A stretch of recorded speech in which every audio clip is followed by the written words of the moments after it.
Tudo bem, pessoal? Bem-vindos ao Med Talks, o seu podcast de medicina. Aqui a gente traz a realidade dos médicos e dos estudantes de medicina, sempre baseado nas experiências dos nossos convidados. Meu nome é Maurício e eu estou aqui hoje com o Edgar, que é host do podcast também, a gente apresenta juntos.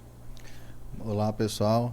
E hoje nós trouxemos como convidado o Dr. Paulo Ricardo. O Dr. Paulo, ele é médico, especialista em neurologia, professor, participante semanal do programa Plantão Policial na Rádio Eldorado, um programa que vai ao ar todas as terças-feiras às 10h30 da manhã, onde ele esclarece dúvidas e dá dicas de saúde. Praticamente um radialista já aí também, né?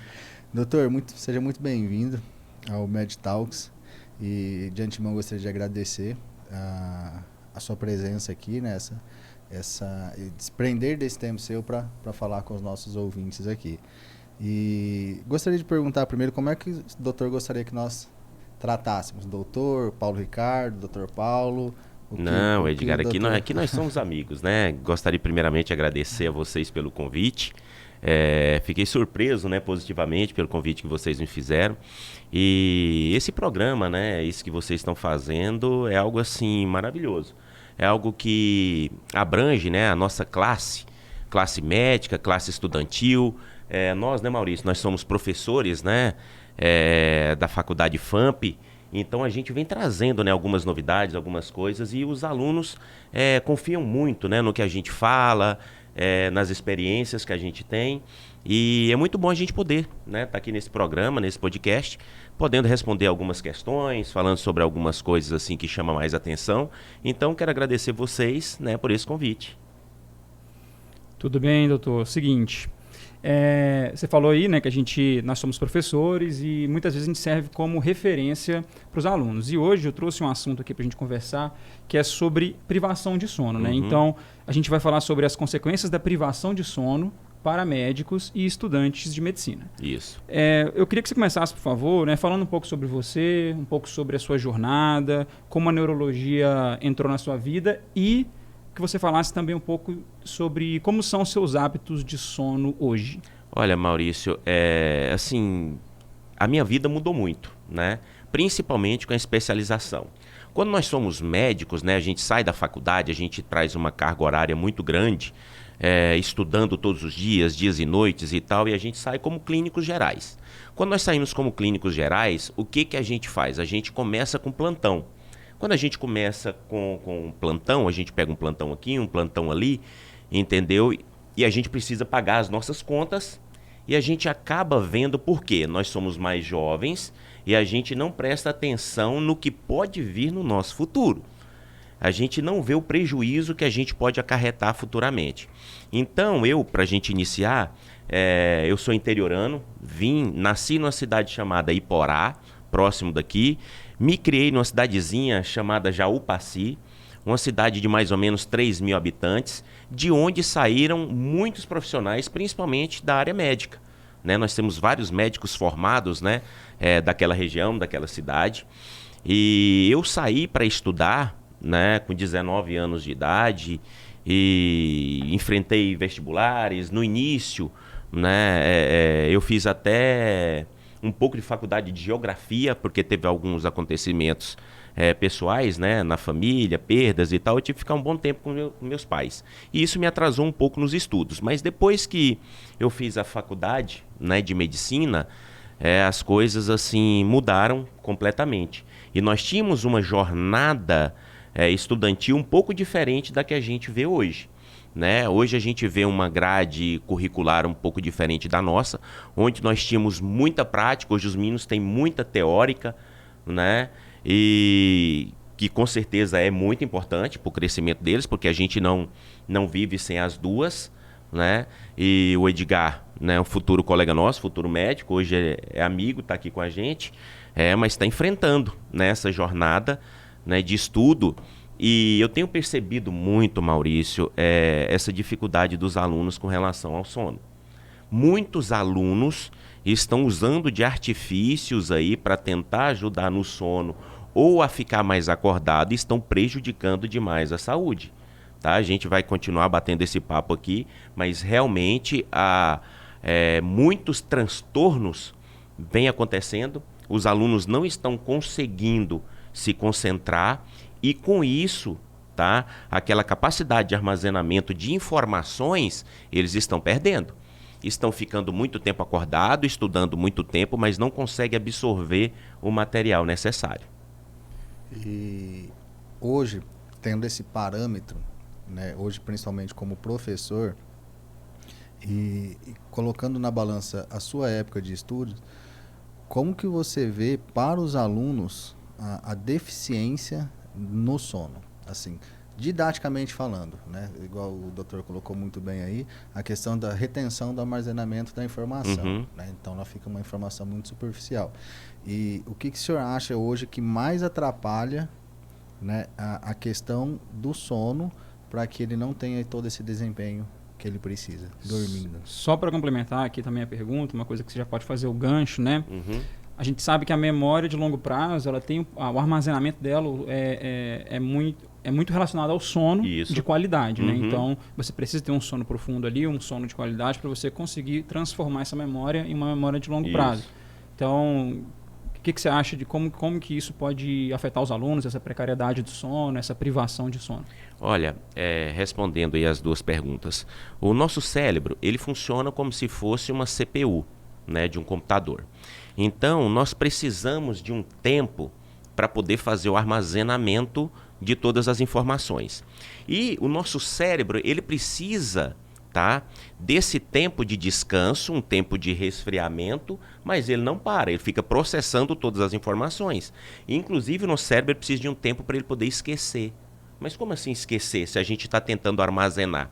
Aquilo que o cérebro define, tá, que não é bom para a gente, para o nosso organismo, ele esquece. Ele joga na lixeira e aquilo fica para trás. E a gente foca, né, o cérebro ele foca naquilo que é mais importante.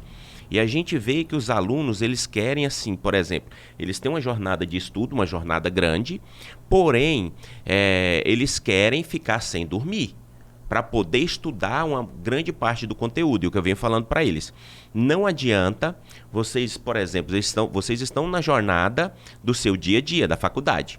Das 7 da manhã, tem aula às vezes até as 10h30 da noite, chega em casa, toma um banho, come alguma coisa e quer estudar até 4, 5 horas da manhã. Aí você já está perdendo. Já está perdendo por quê? O seu cérebro, ele tem isso como uma parte que ele vai esquecer. Então não adianta. Tem gente que fala assim, eu rendo mais durante a noite. Tudo bem, tem as exceções, né? A gente não pode cravar que todo ser humano é assim. Mas a maioria, isso é comprovado cientificamente. Nós precisamos de descanso. A melhor forma da gente poder estudar é você estudar 45 minutos focado, você descansar 15.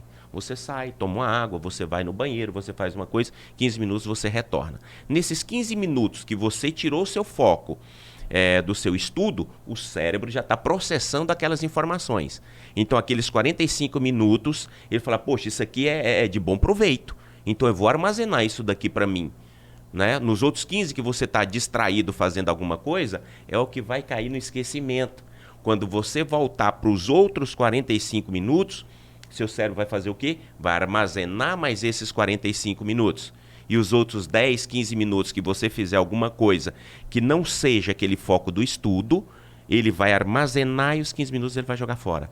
Entendeu? Com isso você vai absorver mais. Entendeu? Então, o nosso cérebro ele funciona dessa forma. Então, ele precisa armazenar, ele precisa excluir para que você possa ter um desempenho. Por isso que, quando eu posso, eu estou ensinando tanto na prática quanto na teórica, né, na teoria, os alunos a estudarem. E aqueles que fizeram o teste, né, muitos falaram assim, poxa, o meu desempenho foi maior. Mas, poxa, à noite eu preciso estudar porque é muito conteúdo. Você precisa se organizar. Se você se organizar, entendeu? Você consegue. Eu nunca perdi noites de sono, né, a longo prazo para poder estar estudando as matérias da faculdade.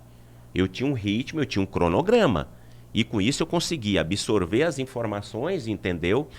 Poder me destacar. Nunca fui um CDF, nunca fui um Einstein, mas também nunca fui um pior aluno. Eu sempre estava entre os primeiros, Porque tinha muita gente boa na minha época, entendeu? Então, entre os 5, 10 ali, eu sempre estive. Entendeu? Eu conseguia fazer minhas coisas, conseguia me divertir, conseguia jogar meu futebol, conseguia fazer tudo. Entendeu? Mas a gente precisa de um cronograma para a gente seguir e poder ter esse armazenamento com sucesso no cérebro. Duas coisas interessantes que você falou. Primeiro, essa questão de você estudar os 45 minutos e descansar os 15, né? Inclusive, isso é uma técnica de estudo, porque o nosso cérebro ele tem uma limitação da quantidade de tempo em que ele consegue permanecer focado em algo, né? Isso. Então, é extremamente interessante mesmo e eu já usei e para mim é uma excelente forma de você estudar. Uma outra coisa que você trouxe pra gente, duas coisas na verdade. A primeira é que a questão da pessoa que fala que rende mais à noite. Eu discordo dessa pessoa no seguinte aspecto, né?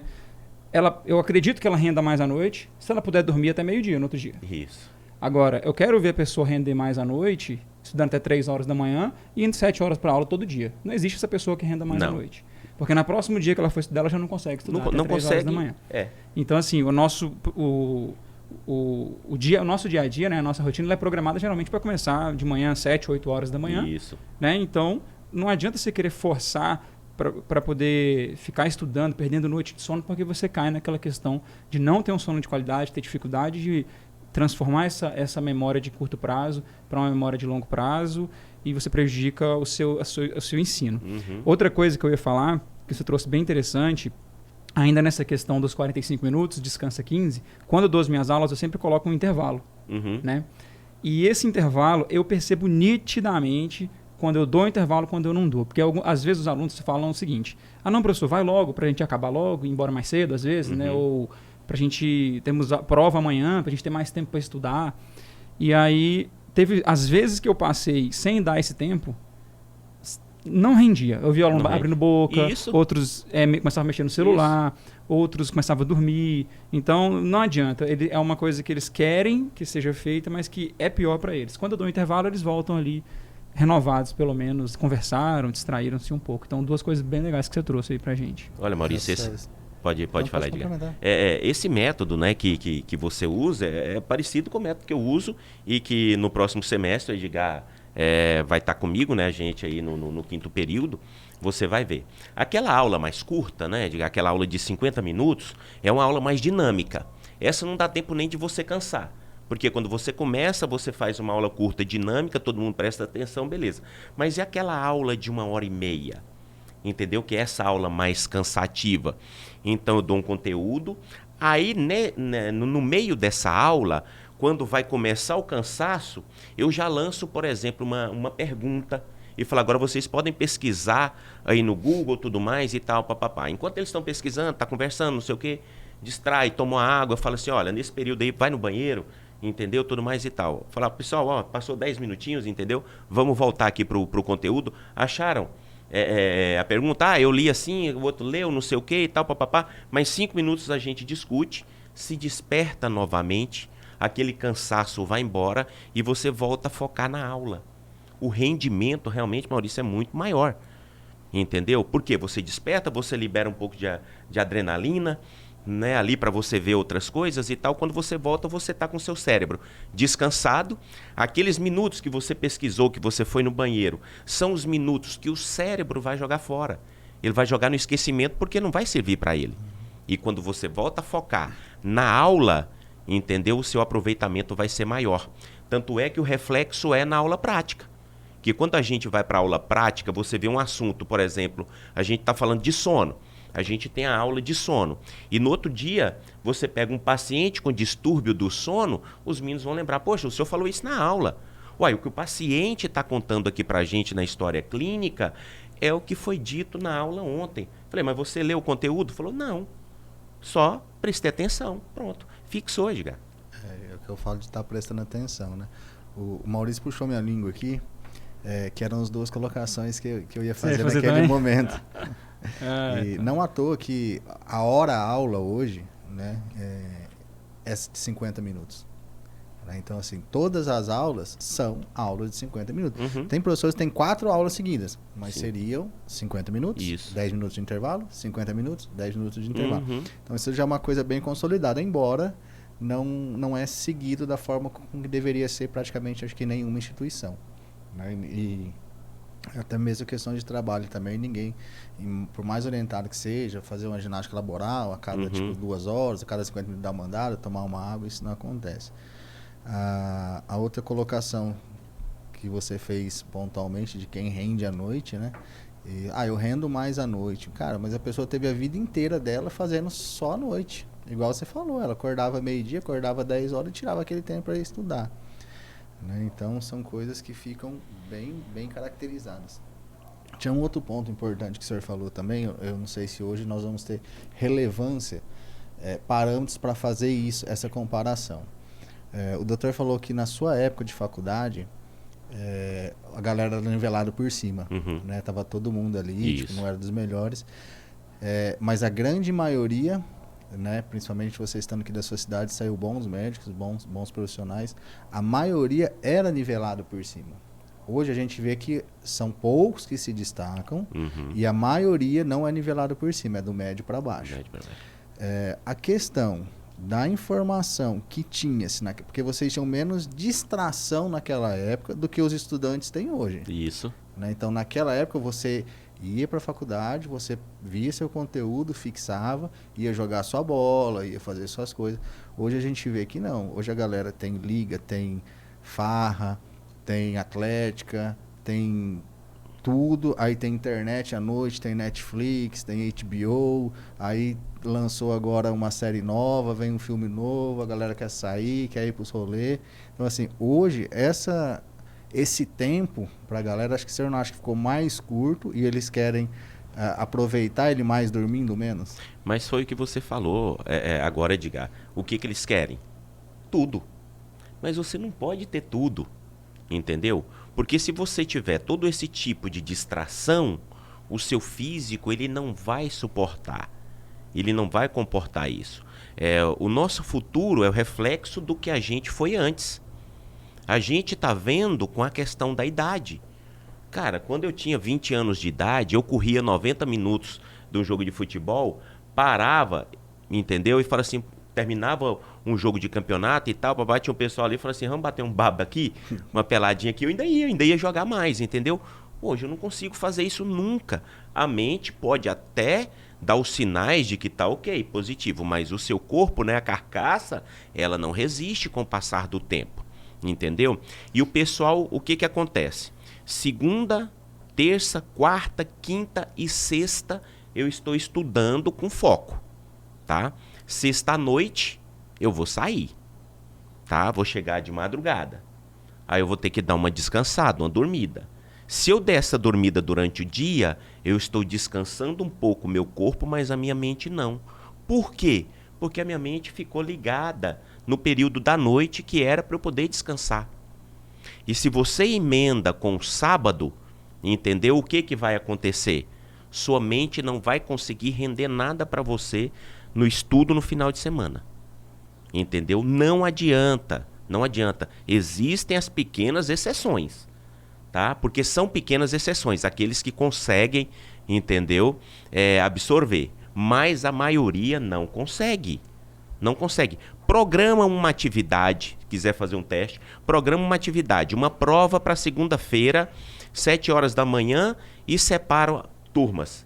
Assim, ó. O senhor quer ser linchado, né? Não, por isso que eu tô te falando. Por isso que eu tô te falando. Entendeu? Separa e fala assim, ó. Vocês aqui, 20 alunos, vão para farra, vão fazer o que vocês quiserem. Vocês, outros 20, vocês vão estudar e vão descansar no período da noite. Entendeu? E vamos ver qual a turma que vai ter o melhor rendimento na atividade da segunda-feira. Isso é incontestável, não tem como. Aquele que é doutrinado, entendeu? Aquele que estuda, aquele que dorme, aquele que descansa no momento certo, ele vai se destacar. Isso aí dá um artigo, hein? Pois é, ele vai se destacar. Mas isso é artigo de pesquisa, pode fazer. Entendeu? Vai ser notório, não tem como você fugir dessa regra. Olha o tema do TCC entendeu? aí, ó. Ué, Tá pode, vendo pode aí? ser, né? Viu aí? Mas uma questão que a gente pode, né, tá falando, porque eu estudei muito sobre isso, porque na neurologia a gente tem que ver muito sobre isso, sobre a questão do sono, tá? E tem aquelas pessoas que também dormem demais e precisam ficar um pouco mais acordadas, tem os distúrbios do sono, entendeu? Tem as pessoas que têm a insônia e tem as pessoas que têm a catalepsia. Entendeu? Eu tenho pacientes aqui em Mineiros que, por exemplo, estão almoçando, entendeu? Se parar um pouquinho, dorme com o prato na sua frente, entendeu? Então, a narcolepsia, catalepsia, essas alterações neurológicas que apresentam, entendeu? São distúrbios que a gente precisa corrigir. Então, essa pessoa que dorme demais, a gente precisa tratar para ela dormir um pouco menos, mas dormir menos durante o dia e conseguir ter uma boa noite de sono. Essas pessoas que têm esses distúrbios pro sono potencializado, isso também não significa que elas vão ter um aprendizado maior, né? Porque vão ter menos tempo aprendendo também, né? Não vão reter tanta informação Justamente. assim, né?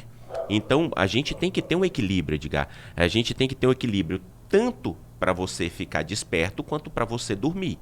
Quando a gente estava falando em off aqui, porque se nós não dormirmos à noite, nós não seríamos humanos, seríamos morcegos. Verdade. Né? Você teria essa inversão.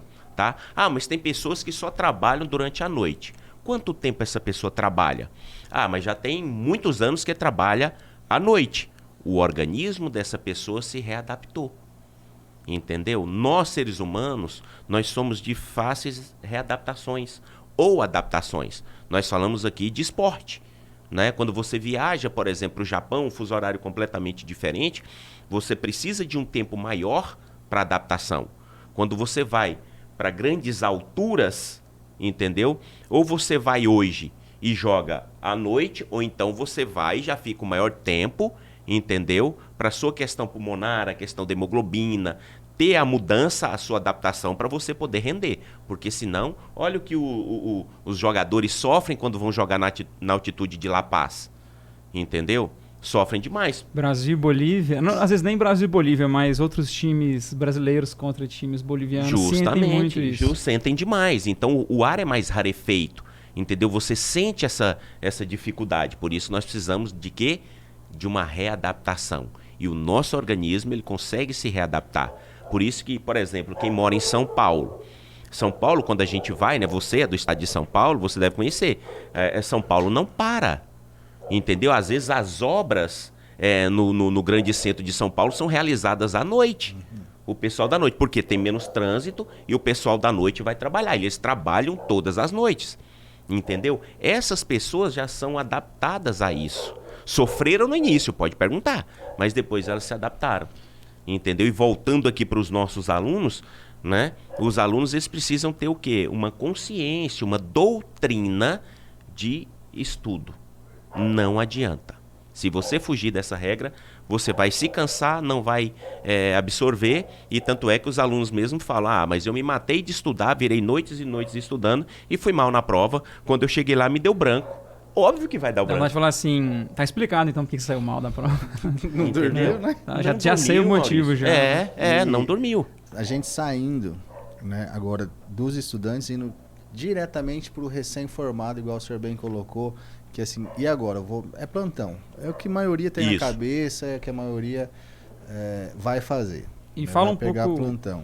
E fala um pouco também como era a sua rotina de médico recém-formado, pra gente ter uma noção. Como é que fica essa questão do sono pautado? Por exemplo, ele vai pegar um plantão de 12 horas, vai descansar 36, vai pegar outro de 12, vai descansar 12, vai pegar um de 24, vai emendar um plantão para um colega. Aí eu te pergunto onde que a gente faz isso? Isso no papel. Porque eu vou te falar a minha rotina. Eu, recém-formado, cheio de dívidas, cheio de contas para poder pagar. A minha primeira carga de trabalho, eu trabalhei 29 dias de um mês, com 30 dias. Mas como? Isso aí é impossível. Não, calma lá que eu vou explicar para você. Eu peguei plantão no Tocantins, numa cidade chamada Dueré. Eu era o médico da cidade. Então eu fiquei no hospital Entrei numa segunda e saí na outra segunda, mas eu conseguia dormir. Eu atendia o pessoal, que a demanda maior é durante a manhã, tá? Almoçava. Tinha um período da tarde, ali 2, 3 horas, que você tirava aquele cochilo e aquilo, as suas forças, as suas energias já davam uma melhorada. Aí quando começava 3, 4 horas da tarde, começava o fluxo novamente e até umas 9, 10 horas da noite. Né? Você limpava a emergência, o que tinha que internar você internava e tal. E ali na madrugada, né, você conseguia descansar, tá? Mas não era o correto, porque chegavam os pacientes, os pinga-pinga, né, ali durante a madrugada, que você tinha que acordar, ir lá, atender, voltar, né? Às vezes você não conseguia dormir porque o seu sono foi interrompido, entendeu? Mas eu tive essa carga de trabalho. Saí de uma cidade, ia para outra, né? Também ficar dentro do hospital, dormia dentro do hospital, comia dentro do hospital e tal. Depois que eu fiz essa loucura, né, de trabalho, eu comecei a me organizar. Falar, agora sim, eu vou pegar um PSF, que eu vou trabalhar tantos dias, e plantões alternados à noite, tá? Mas eu chegava, por exemplo, eu fazia um plantão, por exemplo, 24 horas invertida, né? Eu começava às 7 da noite e até às 7 da noite do outro dia, né? Aí depois eu descansava à noite, tá? Para poder pegar a carga horária do outro dia, entendeu? Sempre fazendo o quê? Organizando os meus plantões para que eu pudesse descansar durante a noite, mesmo sem ter essa experiência que eu tenho hoje com a neurologia. Porque era o que eu sentia no meu organismo. Eu sentia dificuldade, entendeu? Porque se você tem uma jornada grande de trabalho, tá? Você descansa durante o dia. Por exemplo, você chegou de um plantão hoje de manhã, aí você dorme durante o dia, entendeu? Você vai pegar plantão à noite de novo. O seu rendimento é diferente. Tá? Seu rendimento é diferente porque o seu descanso foi inverso. Então eu fazia isso. Aí eu dava muito plantão, trabalhava no PSF, entendeu? Era uma carga horária muito grande, que eu trabalhei no SAMU, né? Trabalhei na emergência, trabalhei em UTI, entendeu? Então quando você faz plantões noturnos, tá? Você precisa de um tempo maior para você descansar. Tanto para você descansar durante o dia, quanto para você descansar durante a noite. E eu senti essa carga muito grande. Quando eu comecei a especialização em neurologia, e os professores iam explicando, principalmente quando a gente entrava nessa matéria do sono, entendeu? A gente via que realmente nós precisávamos mudar a nossa rotina. E eu comecei a trocar os meus plantões noturnos para os meus plantões diurnos. Trocar com os colegas e tudo mais e tal, organizando ali, tal. O pessoal às vezes falava assim, Paulo, mas você não gosta de trabalhar muito durante a noite? Eu falei, não, porque à noite a gente precisa descansar, cara. Mas se todo mundo for descansar, eu falei, não, tem o pessoal que precisa realmente trabalhar à noite. Só que o rendimento é diferente. Tanto é que a maioria dos acontecimentos são durante o dia. O maior fluxo de pacientes que a gente tem é durante o dia. Não existe clínica à noite, né? Pois é, à noite é urgência e emergência. Urgência e né? emergência. Então são os casos mais atípicos, entendeu? Para a gente poder fazer esse tipo de trabalho. Depois que eu me especializei, Edgar e Maurício, eu tive um ganho, assim, assombroso, assustador na minha qualidade de vida. Por quê? Parei de dar plantão e comecei a fazer consultório. Por quê? Eu comecei a trabalhar só durante o dia, na neurologia. À noite não tinha mais plantões. A minha vida mudou. Eu notei que estava diferente porque eu nunca fui um cara de me estressar, de ficar nervoso. Sempre tratei super bem os pacientes. Eu vi que eu estava chegando em casa um pouco mais irritado, entendeu? Um pouco mais chateado, menos sorridente, entendeu? É o que eu chegava sempre muito alegre.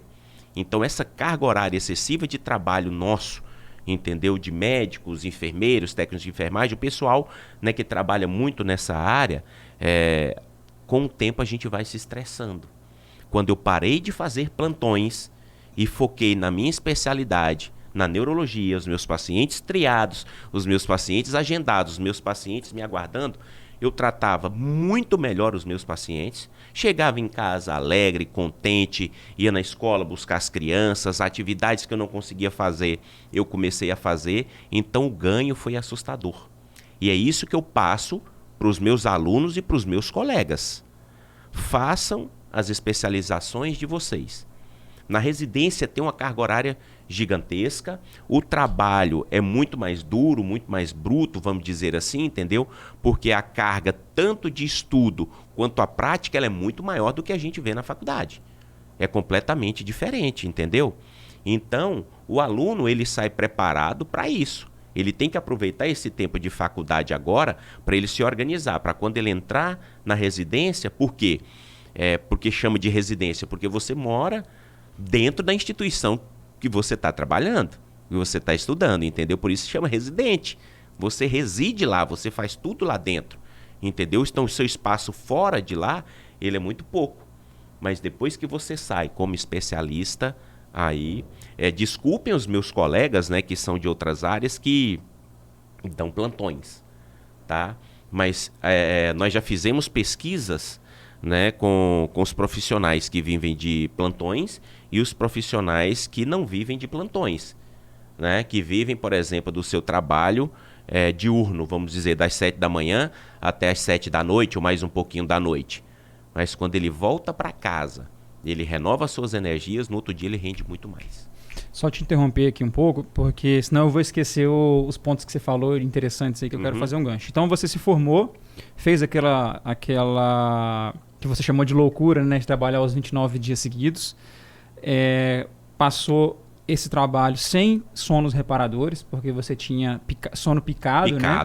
Você conseguiu aguentar porque você tinha aquele sono picado. Sim. Lógico que era impossível você ficar esses dias todos trabalhando sem dormir nada. Não tinha como. Eu, quando me formei, trabalhei no interior do Tocantins também. E eu peguei lá uma unidade de saúde e plantões. E eu fazia plantões de 48 horas. Eu passava mais ou menos por isso. Algumas noites eu conseguia dormir inteiras, quando eu tinha sorte, mas ficava aquele pinga-pinga, igual você falou, e isso me estressava muito. Eu sou uma pessoa que eu me considero muito sensível à perda de sono. Eu me conheço, e isso faz parte do autoconhecimento.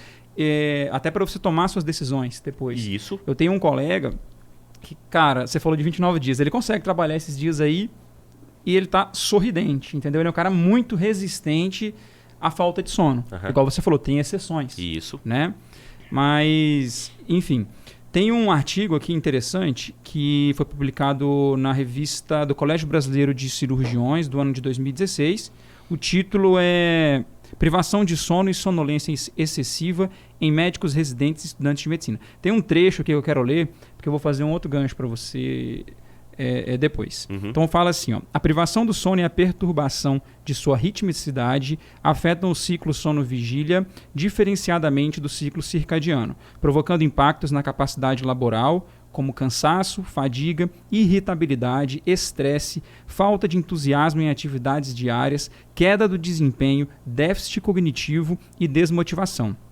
Depois ele fala o seguinte, pesquisas revelam que residentes têm em média 6 horas de sono por noite, sendo tal valor inferior à média da população adulta em geral, que costuma ser entre 7 e 9 horas por noite. Então aqui a gente já tem uma população que está muito mais exposta a riscos da privação de sono e que é uma população que cuida das pessoas ou que deveria cuidar das pessoas, e essa população e esses médicos que estão privados de sono, eles têm uma redução da sua capacidade, então eles são muito mais propensos a cometer erros. E se a gente for levar para a realidade que a gente tem hoje dentro da medicina, fazer um plantão numa UPA, por exemplo, olha o fluxo de paciente. Só a quantidade de pacientes que você atende já te dá uma oportunidade grande de cometer um erro. Se você associar ainda essa questão de estar repetindo noites sem dormir, privando o seu sono, está feita a bagunça total. Isso. Aqui a gente tem vários pontos. Um deles é, primeiro, né, a questão dessa privação. Eu vou fazer um plantão noturno na quarta-feira. Beleza. Tranquilo, você vai fazer isso. Mas, geralmente, essa pessoa trabalha na quarta-feira, de dia, das 7 da manhã até a noite. Ela entra no plantão às 7 horas, ela fica dormindo mal, e na quinta-feira ela acorda de manhã e vai trabalhar de novo o dia todo. Ou seja, ela não fez 12 horas de plantão, ela fez 36 horas de trabalho seguidos sem dormir direito. Você queria que a sua mãe fosse atendida ou fosse operada por um médico que está há 36 horas sem dormir, se não fosse uma emergência, óbvio, né? Emergência a gente não escolhe. Mas você não queria isso, eu não queria isso. Ninguém. Nem a pessoa que faz isso conscientemente queria que a mãe dele fosse operada por um profissional ou fosse atendida por um profissional numa situação de gravidade, que está esse tempo todo sem dormir. Então, a gente tem que ter também um pouco de consciência em relação a ter esse cuidado com o paciente, tá? E se o paciente soubesse também, ele não ia deixar o médico atender ele, né? Ele ia virar as costas. Olha, pegando esse gancho de vocês aí, eu trabalhei durante muito tempo no Hospital Geral Feira de Santana, no Hospital Geral Clériston Andrade. Uma equipe maravilhosa, entendeu? Uma equipe onde nós tínhamos aí no plantão pelo menos 3 clínicos gerais, 2 a 3 ortopedistas, 4 a 6 cirurgiões, os intensivistas, os diaristas, tudo mais e tal. Um hospital muito grande, entendeu? Então, assim, o respeito e a consciência que você falou, ela é muito grande. Por exemplo, lá tem os seus horários, né, divididos. Por exemplo, chegou uma emergência, eu vou lá e atendo. Uma emergência clínica. Beleza, fui, estabilizei o paciente e tudo mais e tal, mas eu estou vindo de uma carga horária grande. O cirurgião, ele vem, por exemplo, ele vai fazer 24 horas. Né? Aí chega um baleado, um esfaqueado, um acidentado grave que precisa ir para o centro cirúrgico. Né? Muitas das vezes, quando ele chega lá, fala assim, olha, galera, eu vou ter que colocar o paciente no centro cirúrgico, que teve assim, assim, assim e tal. O colega que está mais tempo descansado, falava para ele, me fala aí, como que você está? Você está bem? Porque se você estiver bem, beleza, você opera o paciente. Se você estiver cansado, você vem aqui descansar, porque eu já descansei, entendeu? Eu vou lá e opero o paciente para você. Entendeu? Eu falo, cara, eu tô cansado, velho, porque tá difícil aqui para mim, que o batidão foi grande. Então, você vem descansar que eu vou. Entendeu? Eu vou operar com o residente. E lá o respeito era tão grande, porque o residente trabalhava muito durante o dia. À noite, entendeu? Aparecia esses casos, tá? Às vezes o residente ficava até chateado. Assim, poxa, eu quero operar. Fala, não, sua carga horária foi muito grande, você descansa. Se chegar um paciente 4, 5 horas da manhã, você entra. Mas você já descansou mais umas 2, 3 horas aqui, no conforto, entendeu? Então eu vou operar com outro colega, entendeu? E você descansa, aproveita para você descansar. Isso é uma raridade, né? Raridade. Raridade. Cirurgia ainda? Pois é, raridade, entendeu? Nossa. Então, assim, eu gostava de ver isso, essa consciência. Mas quando você ia para outros serviços, que eu não vou citar nomes, claro. né? Porque eu citei o nome do Clériston Andrade porque eu vi algo muito positivo. Mas o que a gente vê negativo em outras instituições, eu não vou nem citar. Entendeu? Porque tem um residente quase como aqui trabalho escravo, entendeu? O residente tem que fazer tudo, preparar tudo, o paciente tem que estar no ponto e você firme lá para você operar o paciente, entendeu? É a visão praticamente que todo aluno tem, né? Que o residente ele vai para ser fazer um trabalho escravo. Escravo não, análogo à escravidão. Análogo dessa à forma, escravidão. né? Bem análogo. Mas assim, eu não vejo dessa forma. Eu acho que a gente sabe que é uma carga horária muito puxada, mas se você trazer isso para carga horária que você pode dispor para estudo e trabalho, eu acho que tá dentro dos parâmetros. Tem esses casos que o doutor colocou muito bem, assim, eu quero fazer mais, eu quero ir ver uma cirurgia fora do meu horário. Tem isso, né? Então a gente sabe que ele se impõe. Isso, alguns têm muita gana de aprender mesmo, mas se você colocar aí, a carga horária da residência hoje, por dia, se a gente colocar um dia para descanso, é 12 horas. Seria super tranquilo, se for cumprida as 60 horas. Se for cumprida as 60 horas. 12 horas, o que é diferente da vida de um trabalhador, tipo, normal? Nada, cara. O cara trabalha 8 horas. Se ele morar numa cidade grande, ele perde 2, 3 horas de trânsito. Isso. Né? Aqui, pra gente estar no interior, a gente tem uma flexibilidade de horários. A gente sair de a pé aqui, 20 minutos a gente atravessa a cidade. Né? 20 não, 30 minutos a gente chega na outra ponta da cidade, tranquilamente.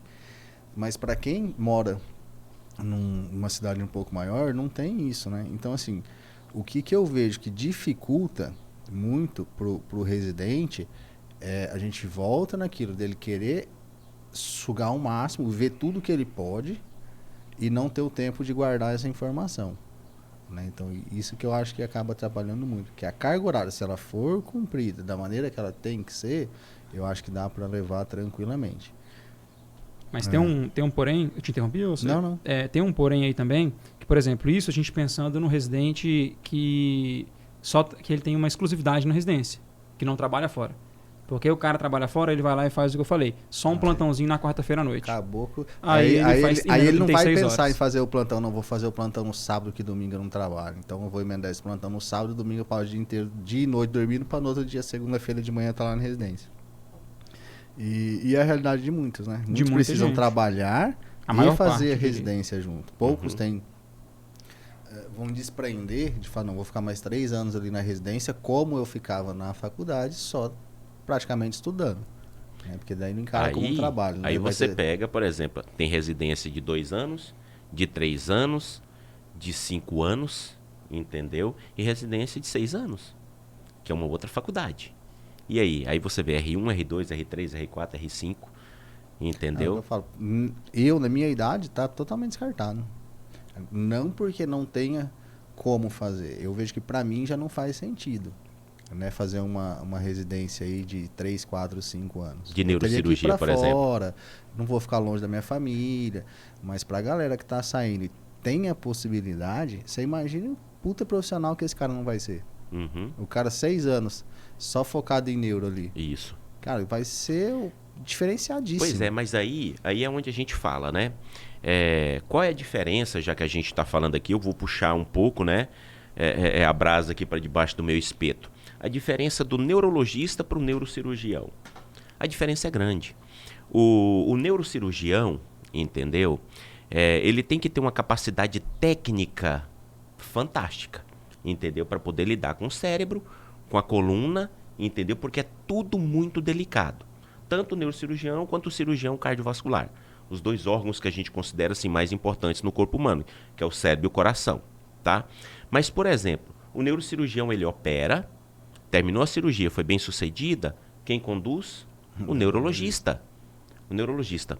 Você vai, é óbvio, gente, que aqui a gente não está colocando todo mundo na mesma cesta, no mesmo balaio, porque é até impossível. Por isso que a gente tem as classes, entendeu? E a gente tem as especialidades. O neurocirurgião, ele não tem a capacidade clínica do neurologista, como o neurologista não tem a capacidade técnica do neurocirurgião. Se você falar assim, doutor Paulo, opera aquele aneurisma ali. Cara, eu não vou saber operar de forma alguma, entendeu? Pede para um neurocirurgião conduzir uma distonia clinicamente. Ele vai se perder. Ele sabe o que é, sabe como agir, mas na condução ele se perde. Por isso que cada um tem que ter a sua. Por isso que a residência, ela te deixa, né, a opção para aquilo que você quer fazer. Você quer fazer algo de 2 anos, de 4 anos, de 6 anos, entendeu? Então deixa ali para você. Então cada um na sua área. E cada um sofre o seu período, o seu tempo. Porque vai ter a sua carga horária. E colhe os frutos depois também. Justamente. Né? Às escolhas então, que é o que eu fez. falo para todos os meus alunos. Se você tem condições de sair da faculdade e entrar direto na residência médica, faça isso. Entendeu? Seja um especialista. O campo de trabalho está cada vez fechando mais. A quantidade, né, de formandos muito grande. Entendeu? E quem for ficar no primeiro degrau está sujeito a sofrer muito.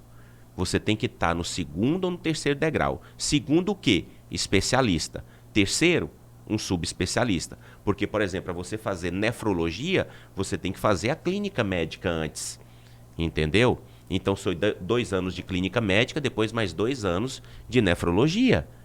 Se for a parte cirúrgica, entendeu? Por exemplo, você fazer urologia, você faz 2 anos de cirurgia geral, depois mais 2 anos de urologia. Então, são mais 4 anos de estudo.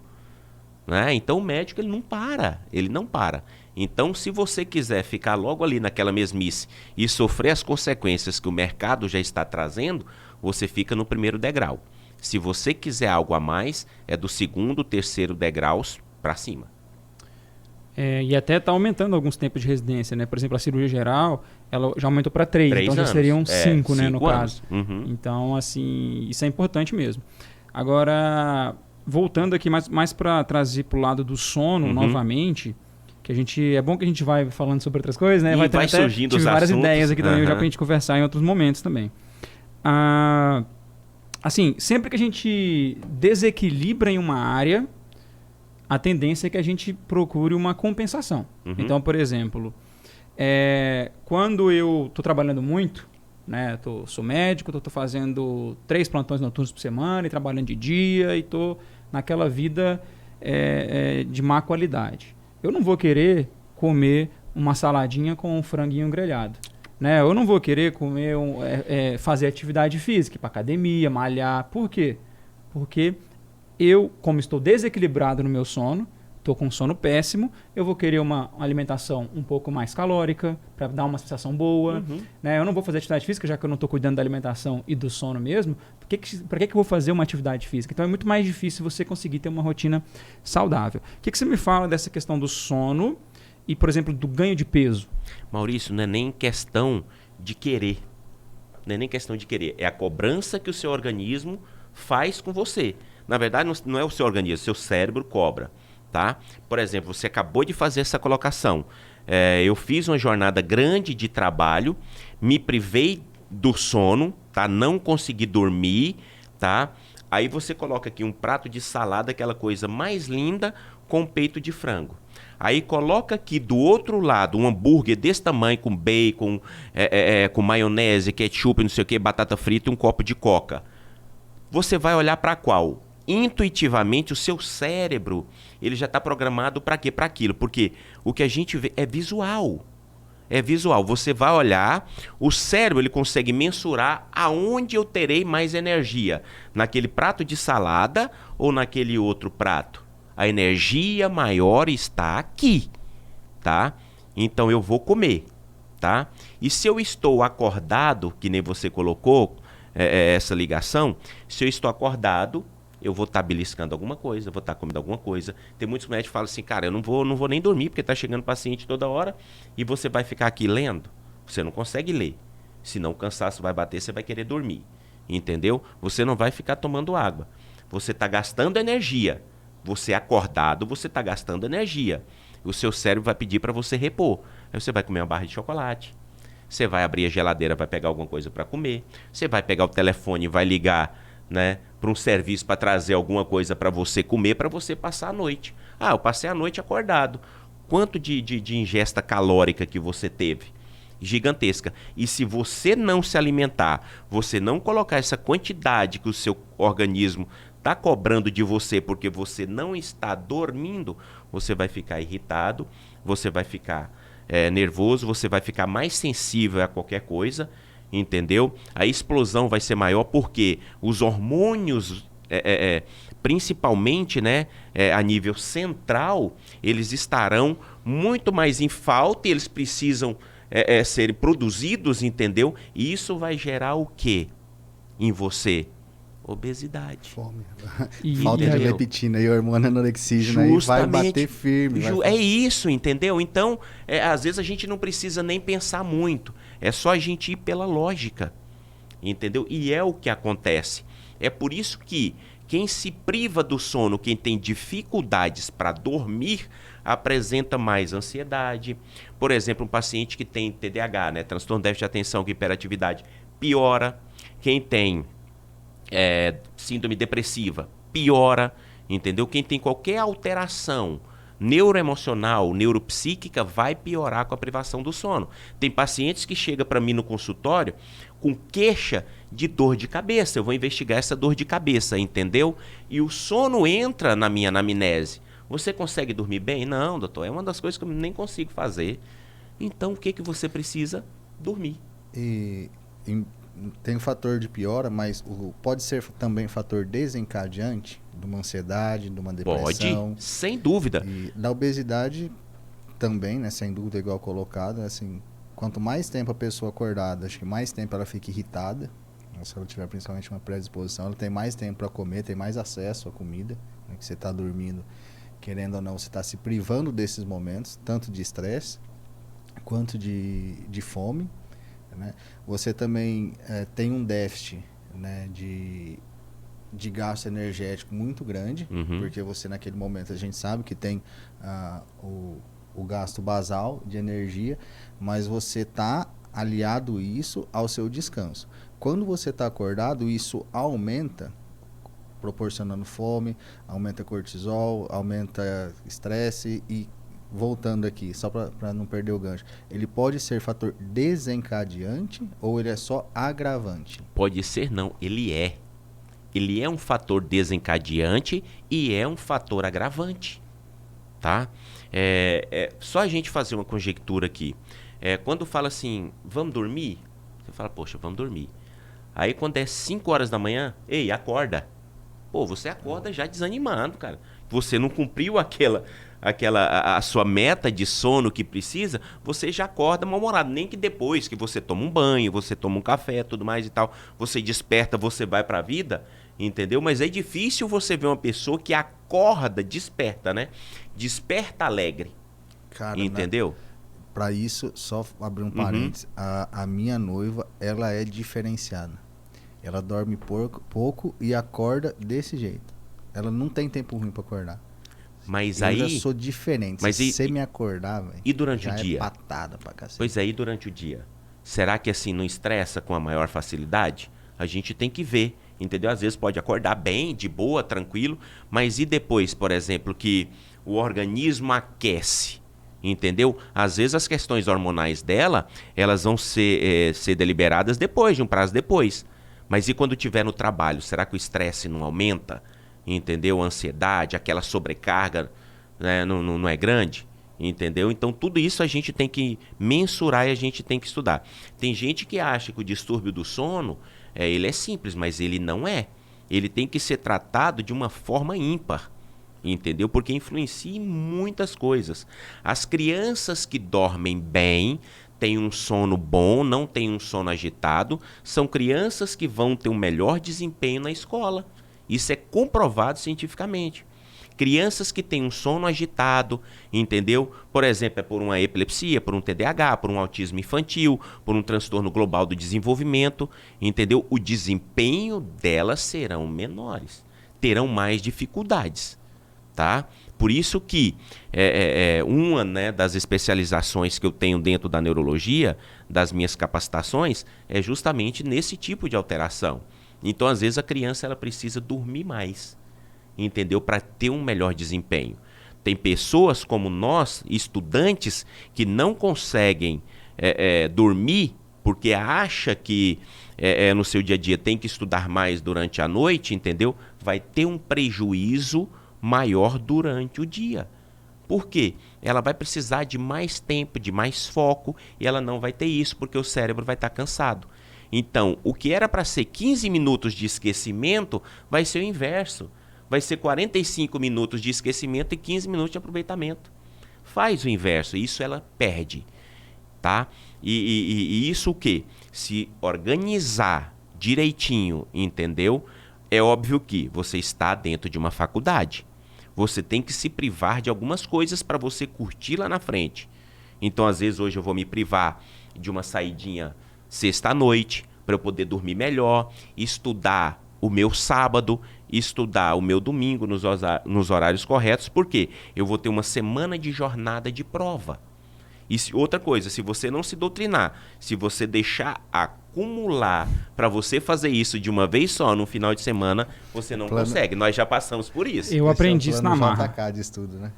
Tá vendo aí? Olha aí. 6 meses em 6 horas. Pois é. Eu aprendi isso na marra, né? Então eu comecei a estudar organizadamente no meu 4º período.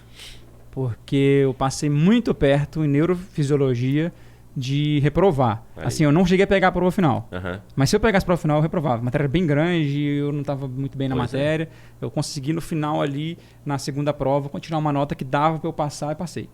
E aí eu falei, não dá mais, chegou o meu limite de estudar de véspera. E aí eu acabei melhorando nisso. Trazendo aquela questão que eu falei das compensações, né? A gente tem também, até pensando em questões hormonais, o Edgar até citou diminuição da leptina, né, que é um hormônio neurexígeno. A gente tem aumento da grelina também, que é um hormônio neurexígeno. Tem a questão, você está ali estressado, está com cortisol alto, essas coisas se retroalimentam, você vai consumir uma comida mais calórica para poder suprir aquela necessidade de serotonina, né, porque você come isso, você libera serotonina. e você vai ganhar ansiedade peso. batendo, Você vai ganhar peso e ter aquela sensação que você tem até hoje quando você come uma pizza e senta no sofá lá e fica aquela coisa boa depois de você comer aquela pizza com uma Coca-Cola. Mas enfim, o que é o ponto aqui importante também? Às vezes você pega um médico jovem, 32 anos, por exemplo, o cara tá desanimado, o cara tá referindo impotência sexual. Isso é um assunto que eu ia entrar agora. E você já pegou. Já vou gravar aqui que nós vamos falar sobre a questão da impotência sexual e o sono. E aí o que acontece? Até o ganho de peso dele, né? A gente lembra que o tecido adiposo ele é rico em aromatase. Então você vai fazer o quê? Converter essa sua testosterona, a testosterona que ele tem, ele vai estar convertendo ela muito mais em estradiol e ficando mais sensível, perdendo mais virilidade, tendo mais dificuldade em tomar decisões, ficando mais inseguro em geral e tendo todos aqueles sintomas de uma pessoa com baixo nível de testosterona, sendo que o cara é um cara jovem que era para estar no auge dele ali, né, da parte física. Então, até nisso o sono atrapalha. E nas mulheres, a testosterona também baixa, queda de libido, mesma coisa. Isso acontece. Justamente. Então, assim, tem muitas pessoas, muitos casais, homens e mulheres, me procurando por isso, entendeu? Fala, doutor, o meu desejo sexual, minha libido, diminuiu muito, tá? É algo que eu fazia, aí você começa a investigar, né? Você vai em cada ponto, tudo mais e tal. Quando você chega na parte do sono, fala assim, doutor, isso começou... Principalmente o pessoal que trabalha nas empresas aqui durante a noite. Muita gente da BRF me procura, entendeu? Fala, doutor, foi quando eu comecei a trabalhar à noite, entendeu? Aí eu não consegui, mas eu descanso durante o dia, tá? Mas aí quando chega na minha folga à noite, que a minha mulher ou meu esposo me procura, eu não tô com aquela vontade mais. O que está acontecendo? É a inversão, entendeu?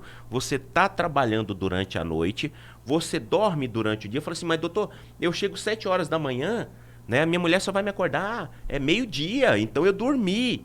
Mas não adianta essa quantidade de sono sua diurna.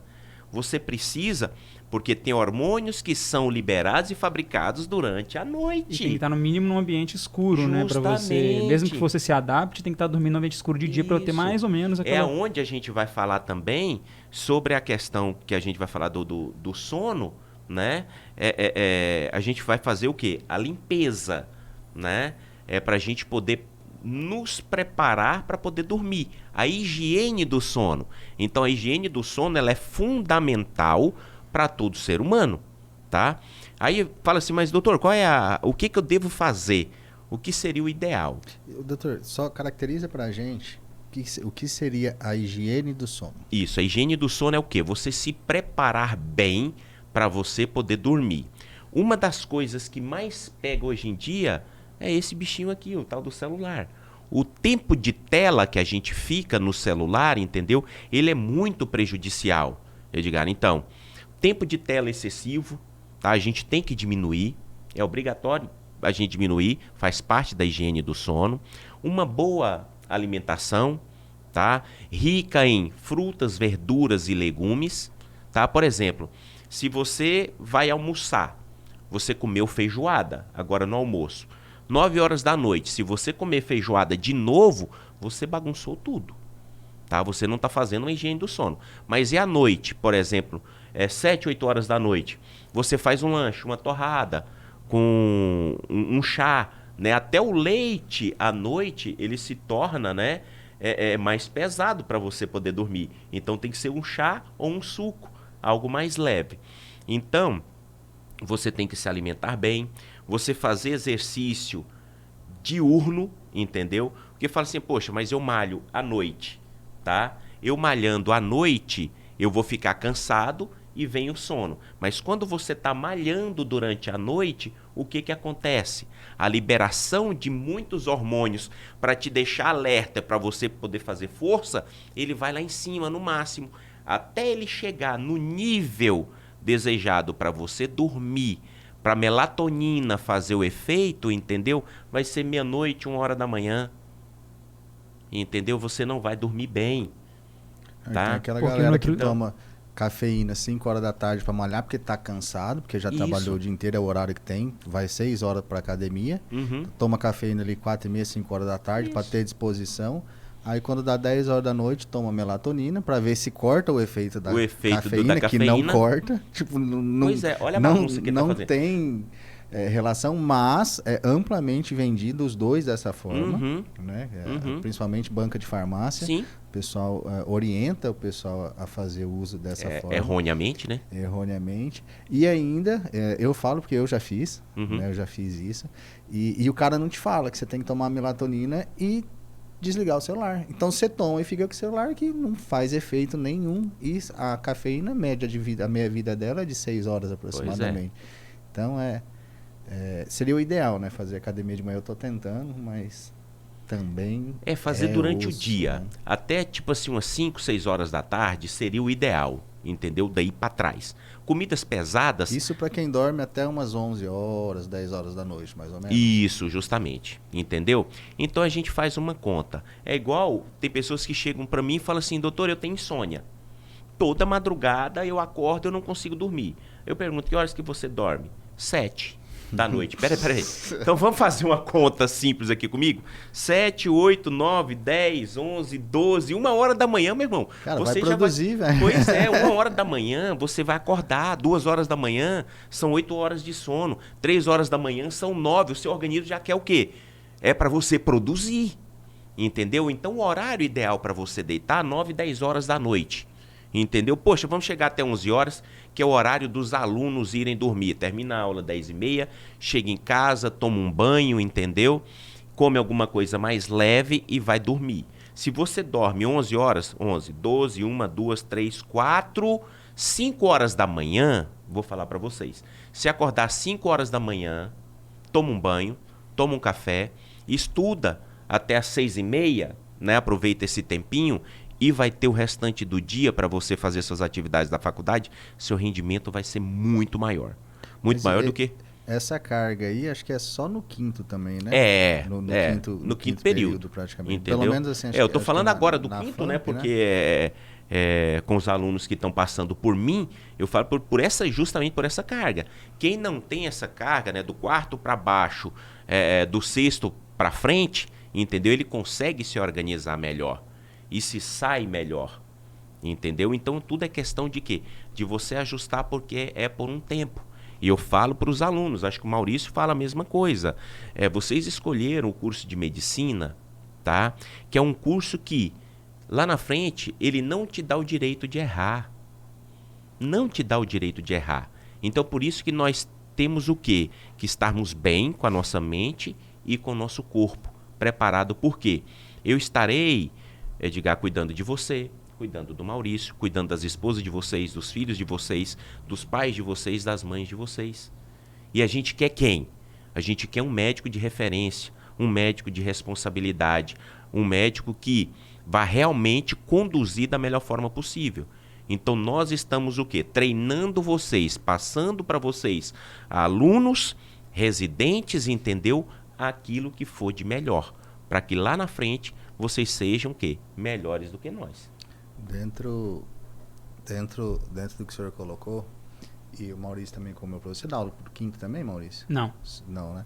Mas qual é a porcentagem de alunos que vocês acham hoje, dentro do curso de medicina, que consegue fazer essa gestão do sono? Às vezes sem querer, mas assim, que tem isso...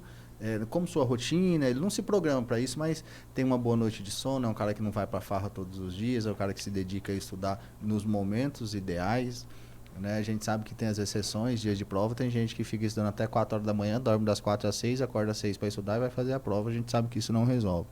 Se a gente olhar as notas dessas pessoas, se a gente fizer um estudo, a gente vai ser que não está nivelado por cima lá.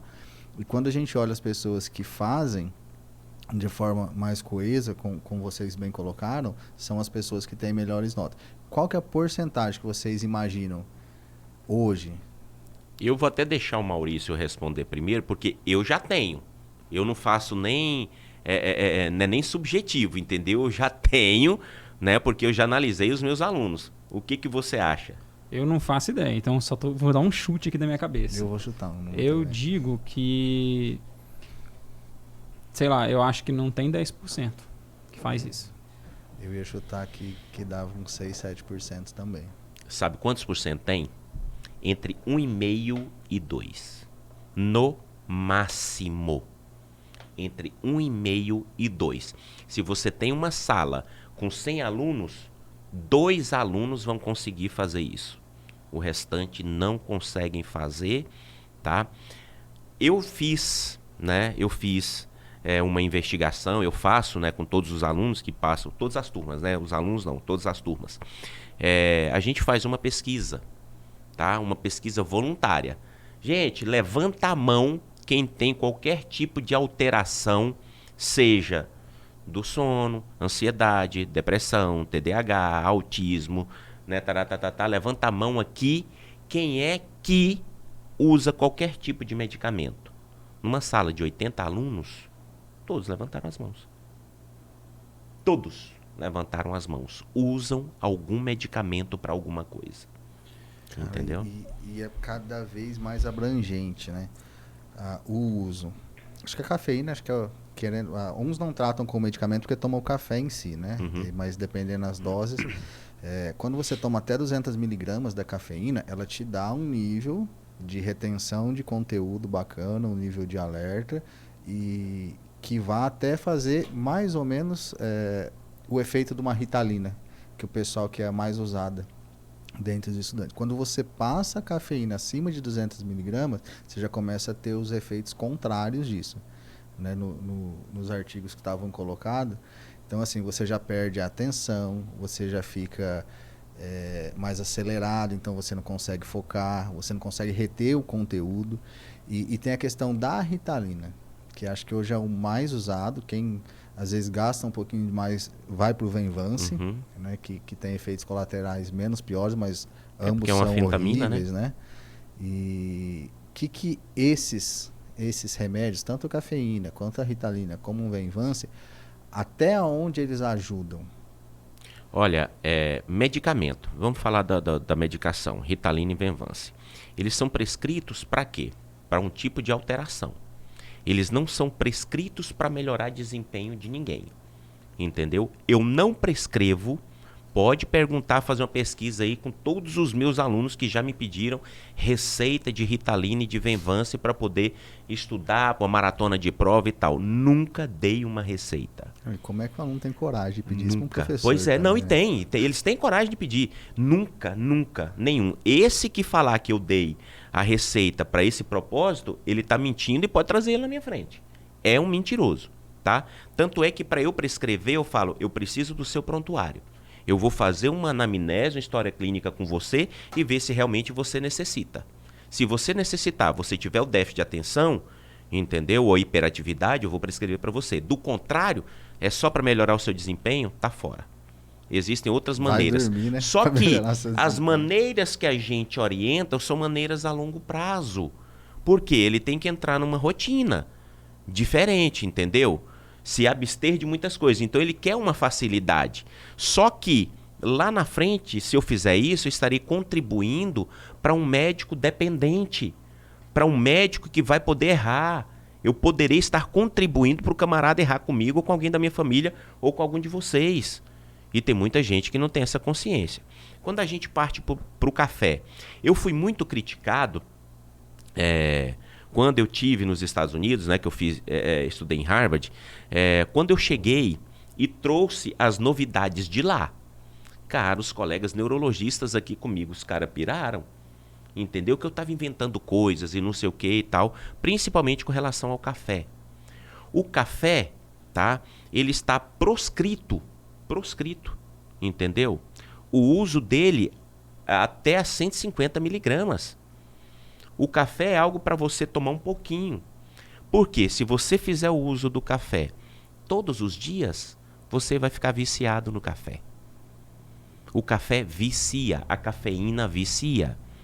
Mesmo o café descafeinado, que fala descafeinado, mas é porque eles tiram a maior porcentagem da cafeína, mas tem algumas marcas que tem de 3 a 6% de cafeína ainda. Entendeu? Porque senão ele deixa de ser café. O nome café é justamente por causa da cafeína. Tá? Se você tirar a cafeína, ele não é café, ele é qualquer outra substância. Chá, né? Vira um chá preto. Vira um chá preto, entendeu?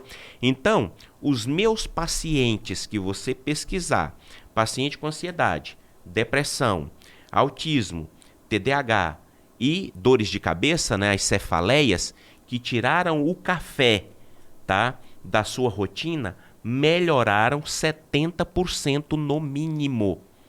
70%. Aí quando você tira café, refrigerante, chocolate, glúten, bebida alcoólica, cigarro e o tempo de tela, ele melhora 98%. Viver pra quê, doutor? Pois é, 90%. Sem todos esses prazeres da vida. Mas aí, Edgar, é que entra a questão. Aí os pacientes falam desse jeito, falam, doutor, eu quero viver tanto então é assim? melhor eu morrer do que eu tirar isso tudo. Mas, por exemplo, doutor, o que eu vou comer?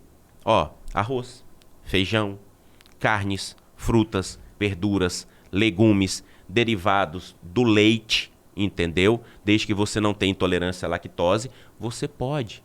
O tereré não pode. O chimarrão não pode. A gente fala que tem cafeína, entendeu? Ninguém acredita. Pois né? é. E uma outra coisa também, você acaba ressignificando as coisas, né? Então, o tempo que você deixou de ficar no celular, você vai brincar com seu filho, se você Isso. vai conversar, vai namorar com Isso. sua esposa, com seu namorado, namorada. Uhum.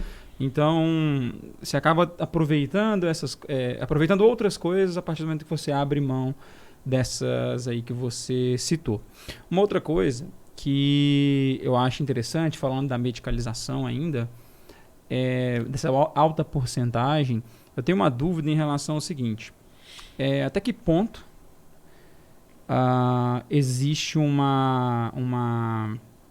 exagero nas prescrições das medicações? Porque assim, pode ser que de alguns anos para cá os diagnósticos tenham sido feitos de maneira mais adequada, a gente tem excesso de estímulo, a gente produziu uma geração mais ansiosa. Uhum. Então, assim, a gente tem vários fatores que aumentariam essa prescrição de medicações. Mas a gente tem também uma geração... A gente sempre critica as gerações que vêm depois da gente, né? Assim como criticaram as nossas. Mas, assim, a gente tem uma geração que tem dificuldade em receber o não, né? Assim, que recebeu muitas informações em relação a o problema nunca é você. Então, por exemplo, até que ponto o fato de eu ser uma pessoa que fica ansioso antes de fazer prova porque eu não estudei nada, até que ponto eu tenho transtorno de ansiedade? O fato de eu ser preguiçoso, não estudar nada, eu tenho transtorno de déficit de atenção? Uhum. Até que ponto que eu não fiz a higiene do sono, tô dormindo tarde todo dia, eu tenho insônia? Uhum. Né? Então, o que você me fala em relação a isso? Porque, lógico, eu acho que tem mais pessoas hoje, não acho nada, né? Os estudos mostram que tem mais pessoas com problemas de cunho psiquiátrico, mas até que ponto não existe uma permissividade, né, em relação a essas prescrições, a esse uso indiscriminado de medicações? Maurício, não vai ficar só nas minhas palavras, porque você vai pegar essa turma, né, o pessoal que tem passado comigo. Pergunte para eles, né, se você tiver contato com os meninos do 5º período agora, pergunte para ele quantos diagnósticos errados nós já pegamos agora. Eu falei para eles, assim, olha, nós vamos focar nos diagnósticos errados. Nós vamos conduzir conforme o protocolo manda, conforme a literatura manda. Vamos fazer tudo daquilo para não ficar só comigo, porque eu não sou dono da verdade. Entendeu? Mas eu precisei estudar muito para chegar nesse ponto. Nós estamos pegando muitos diagnósticos errados, equivocados, realizados de uma maneira errônea. Você acabou de dizer tudo. Eu sou preguiçoso. Eu não tenho déficit de atenção. É porque eu não estudo. Entendeu? Eu não estudei. Cheguei na prova, na hora da prova, bateu arrependimento porque eu não estudei. E agora eu preciso dessa nota. Eu estou ansioso. E agora, o que eu faço? Você é um ansioso ou você provocou essa ansiedade momentânea em você? Tá? Eu tomei café demais, fiz exercício durante a noite, estou aqui, né, vendo uma série no computador ou no celular e agora eu vou dormir. Eu vou conseguir dormir? Ah, mas eu tenho insônia? Não, você não fez uma higiene do sono. Aí você vai ter que tomar o quê? Um Zolpidem, uma exopiclona, uma melatonina, uma trazodona para poder dormir. Clonazepam, né? Um clonazepam que o pessoal banalizou, né? Que está trazendo um monte de paciente para mim agora, porque o clonazepam provoca demência, entendeu? Então, muitos profissionais estão trazendo os pacientes para mim, porque empurrando esses medicamentos erroneamente para o indivíduo. Sendo que, às vezes é até ruim. Você chega pra mim, entendeu? Com um problema, e eu falo, você precisa dormir. Fala, cara, eu paguei uma consulta pro médico falar que eu preciso dormir, mas eu tenho que ser verdadeiro com você, entendeu? É por isso que o diagnóstico de TDAH, o diagnóstico de autismo, eu tenho uma equipe multidisciplinar para a gente poder fazer. E eu não prescrevo medicamento antes de ter um feedback com psicólogo, psicopedagogo, fonoaudiólogo, terapeuta ocupacional, nutricionista, entendeu? Porque quando a gente faz uma mesa redonda e eles falam assim para mim, doutor, ó, realmente o paciente chegou nesse ponto, desse ponto para frente ele não está conseguindo progredir, a gente precisa ajudar. Pronto, eu vou ajudar. Entendeu? Olha, ele está muito agitado, está muito nervoso, ele precisa baixar, diminuir, né, esse grau de nervosismo para ele poder melhorar. Aí eu entro com medicamento. Do contrário, não. As terapias cognitivo-comportamentais é que vão resolver o seu problema, não precisa do medicamento. O medicamento vai entrar na hora certa, para a insônia da mesma forma. Então, você está fazendo tudo errado e eu prescrever um medicamento para você, eu estarei contribuindo para o seu erro também. Eu tenho que te ensinar. Essa alta demanda de diagnósticos errados, o senhor acredita que isso pode ser uma banalização da medicina? Quando eu falo banalização, eu digo assim, muitos profissionais entrando no mercado, muitos deles sem competência para estar atuando assim que saem da faculdade. Porque sair da faculdade é muito fácil.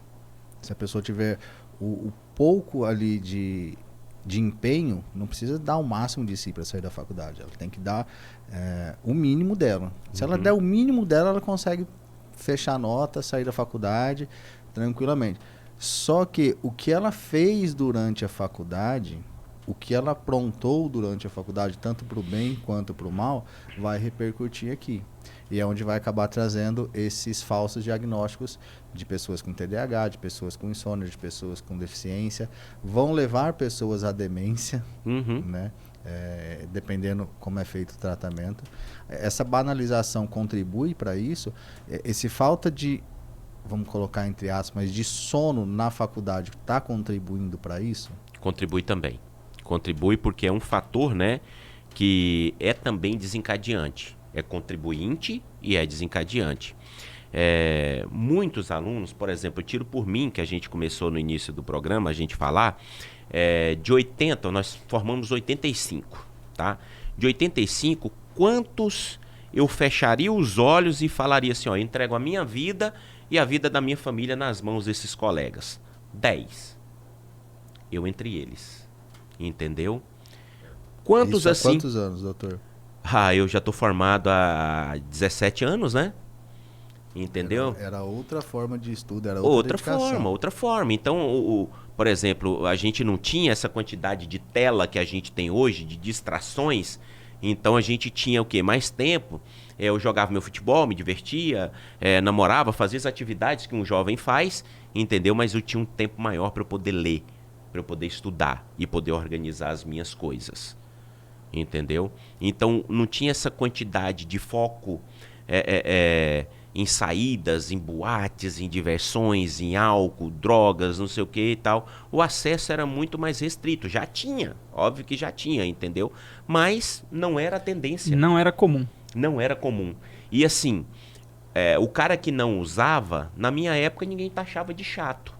Não taxava. Falei, ele não quer, pronto, é ele e vamos curtir nós aqui. Hoje, se você não tá na vibe dos colegas, você é chato, você é antissocial, você é não sei o quê, você é excluso, né? A galera te exclui, entendeu? Mas ir lá na frente, você vai se destacar como um bom profissional e os outros não. E hoje em dia, é que nem você falou, se o profissional médico, ele faz o arroz com feijão, ele se torna um excelente profissional. Se ele faz dentro do protocolo, a chance dele errar é mínima, entendeu? Então você não precisa ser um Einstein, você não precisa ser um gênio para você se destacar, basta você fazer o seu arroz com feijão. E quando você faz além, aí o seu destaque vai muito, né, fazendo a redundância aqui, né, muito além, né, daquilo que você, por exemplo, espera. Tem uma questão também interessante, né? que um professor meu falava o seguinte, que você tem alguns tipos de médico, né? Você tem o médico que ele sabe, e ele sabe das limitações dele, e ele não dá um passo maior, então ele faz só aquilo que ele sabe. Isso, o arroz com feijão. Né? Então ele sabe que ele não sabe, então ele vai lá e faz só aquilo que ele consegue. Tem o médico que sabe, e vai lá e mete a cara e faz plantão de UTI e tudo mais, o cara é bom mesmo. Tem o médico que ele não sabe que ele não sabe. Ele está tão mal preparado que ele não tem noção do perigo que ele está representando para a sociedade, assumindo aquela situação. Isso. Entendeu? Então, ele vai lá e pega uma coisa que ele não está capacitado a fazer. Então, esse médico é o grande perigo. Né? Então, assim, a gente... Sim, como toda profissão, você vai ter esses tipos todos aí de profissionais, né? Uma outra coisa interessante também que eu queria trazer, em relação àquela questão da rotina de trabalho que a gente tinha falado, você fazer um monte de plantão e tal, você entra numa situação de perda de sono, né? A gente viu aquele trechinho que eu li do artigo, irritabilidade, desmotivação, né? E às vezes você fica tanto tempo ali sem dormir, naquela vida... Né? E às vezes na questão da compensação, que a gente falou de comida, mas existe a compensação financeira também. Eu estou lá, uma vida, vou usar uma palavra mais adequada aqui, mas uma vida muito ruim, né? Uma vida... Cheia de privações, difícil, né? Cheio de uma vida muito difícil, né? Uma vida merda, vamos falar assim. Né? Eu estou dormindo mal, eu estou engordando, estou diminuindo a minha autoestima por causa disso... E eu vou lá e compro um carro financiado para eu poder achar que eu tenho me justificar por que eu estou trabalhando tanto. Eu vou lá e compro outra coisa, faço várias dívidas. Chega um momento que eu não consigo mais sair daquilo. Eu tenho que fazer aqueles plantões para eu me bancar. Né? É a corrida dos ratos, né? Então, assim, o que acontece? Uma pessoa dessa, ela pode olhar e falar assim, cara, por que eu fui fazer medicina? Eu fiz medicina para isso. Então, às vezes a pessoa, ela que tinha um sonho ali de ser médico, né, de trabalhar ajudando as outras pessoas, né, as outras vidas, salvando vidas ali muitas vezes, ele acaba se perguntando por que ele decidiu fazer aquilo. Eu tive um amigo que me falou, ele estava todo errado, né, nessa questão da gestão da vida dele, e ele falou, cara, se eu soubesse que medicina era assim, eu não tinha feito de jeito nenhum. Eu falei, tá, tudo bem, se você não gosta da profissão, eu entendo. Beleza, agora, olha só como é que tá a sua situação. Você não tem tempo para fazer nada. Você aumentou 20 quilos depois que formou. Você tem carro financiado, tem não sei o que, é caro desse jeito. Você tem um padrão de vida que é muito mais alto do que você deveria ter. Então, um cara desse, é muito mais fácil ele ficar desgostoso com a profissão. Isso. Ele abre a porta para ter depressão, para ter burnout, né, para piorar a ansiedade, esse tipo de coisa. Então, é uma realidade que não é pouco comum. Né? Principalmente no pessoal recém-formado ali, que acaba... entrando numa vida que não tinha antes e se empolga às vezes. Quando a gente fala, por exemplo, de profissão, a gente vê que hoje no mercado, nivelando as profissões, tá? Hoje em dia, a profissão que te dá uma maior estabilidade financeira é a medicina. O médico preguiçoso, o médico que não quer fazer nada, hoje ele vai para o mercado, ele ganha 15 mil reais. Me diz aí das profissões, eu falo pela quantidade, entendeu? De profissionais. No nível geral. Óbvio que a gente tem engenheiros que ganham muito bem, advogados, juízes, promotores e tal, que ganham super bem. Empresários e tal. Os empresários a gente nem coloca no meio porque... Ele não é um prestador de serviço, né? Ele não é um vendedor de hora. Isso, justamente. Ele é um administrador de algo que ele tem, entendeu? Mas do trabalhador em si, cara, a medicina. É a medicina. A medicina te dá uma sustentabilidade aí. Quem é que ganha 15 mil reais fazendo pouca coisa? E uma outra coisa também. Isso igual você falou, se você for ver as médias, né? Isso. Qualquer médico é capaz de ganhar 15 mil reais. Qualquer advogado recém-formado é capaz de ganhar 15 mil reais. Qualquer engenheiro recém-formado é capaz de ganhar 15 mil reais. Não tem como. E é isso você que entendeu? Atrai tantos alunos para medicina. Né? É isso que traz tantos médicos saindo do mercado. Por quê? Porque, cara, é muito bom ganhar dinheiro. Claro que é. E trabalhando um pouco ainda, É muito bom. Porque para ganhar 15 mil reais, como vocês colocaram muito bem, não precisa se matar de trabalhar. Não, o cara pega um PSF é 11 mil reais. Pega um plantão noturno, acabou, já ganha muito mais que 15. Já deu isso. Entendeu? Um plantão. Se ele pegar uma média de um plantão noturno a R$ 1.000, daria os 15, né? Daria os 15. Que aí é 11, entendeu? mais 4, 15. Então o camarada trabalharia das 7 da manhã às 5 da tarde, por exemplo, de segunda a sexta, porque geralmente tem muitos PSFs aí que tem um day off, né? Que você descansa, né? Você trabalha de segunda a quinta e descansa a sexta. Ele vai trabalhar das 7 às 5 com meta de atendimento ainda baixíssima. Justamente, né? 12 pacientes de manhã, muito, 12 né? pacientes à tarde, acabou, você fechou. Entendeu? Trabalhando sem suar. Tranquilo, no seu PSFzinho, fazendo um plantãozinho noturno e pronto, você fechou 15 mil. Aonde é que você vai ganhar isso, cara?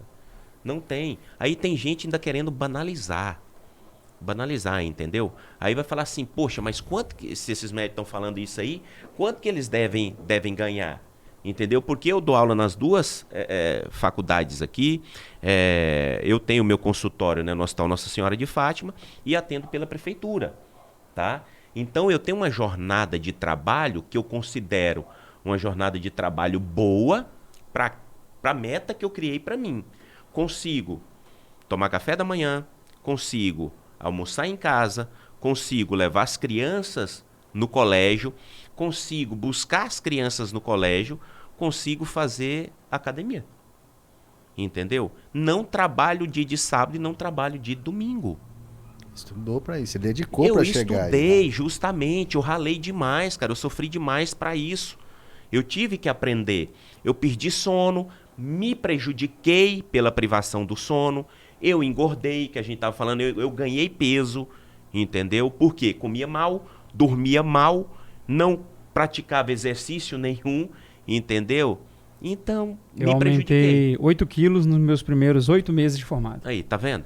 Foi a média de 1 quilo por mês. Por quê? Você não dorme bem, automaticamente você não come bem, entendeu? Só que depois que eu fui aprendendo, e a neurologia trouxe isso para mim, eu pude aprender e pude estudar a fundo. E eu pude conversar com os melhores do mundo lá nos Estados Unidos, entendeu? Os camaradas top de cada especialidade. Eu conversei, igual a gente está conversando aqui, com o melhor, considerado o melhor do mundo, né, na ciência, na medicina, da epilepsia, né, dos distúrbios do sono, dos distúrbios do movimento, conversando nesse papo aqui que a gente está fazendo, entendeu? Então eles me passaram muita coisa e eu trouxe para cá, que nem eu falei, foi muito criticado, porque demorou-se 4 anos depois que eu trouxe as novidades para poder chegar aqui para a gente. Aí quando chegou, que os colegas viram, muitos me pediram desculpas, outros não. Falaram, poxa, Paulo, você estava certo agora que chegou pra gente aqui, entendeu? E tem aqueles que falam, poxa, Paulo, você estava certo, mas meu ego não deixa eu reconhecer isso. Justamente, os caras não falam que tem um ego muito lá em cima, entendeu? Então, quem saiu, quem foi comigo e trouxe também, porque eu não fui só, nós fomos em vários colegas, e trouxe isso pra cá, se deu bem. Por quê? Perseverou. Teve alguns colegas que deixou os outros tamparem aquela visão que ele tinha trazido para cá. A visão inovadora, entendeu? Ele se perdeu e agora ele está correndo atrás do prejuízo, enquanto nós estamos alguns passos à frente. Então, o que a gente já vinha empregando há 4, 6 anos atrás, eles estão começando a empregar agora. E até eles chegarem onde nós estamos, vai demorar muito mais, entendeu? Então, é que eu oriento. Estude, se prepare, porque eu quero que vocês sejam muito melhores do que eu, para poder falar, por exemplo, para você, Edgar, fala assim, o Edgar é muito melhor que eu, cara. É um neurologista que ele conseguiu absorver aquilo que eu passei para ele, é o cara que fez a especialização e o cara que buscou mais recursos e ele está muito na frente. Então é isso que eu quero, que vocês, os nossos alunos, sejam muito melhores do que nós já fomos e do que nós somos hoje, porque isso vai ser bom para mim. Porque eu vou ter confiança de entregar a minha vida num camarada competente. Né? É isso aí. E aí, doutor Maurício? Cara, eu acho que o papo está sendo, né, muito bom. Foi interessante. A gente conseguiu tirar muita coisa boa do seu conhecimento, né? É importante, né, às vezes... Assim, a oportunidade que o pessoal tem, né, os estudantes de medicina, os médicos recém-formados que estão no começo da carreira, E às vezes eles ainda não visualizaram todos esses prejuízos do excesso de carga de trabalho.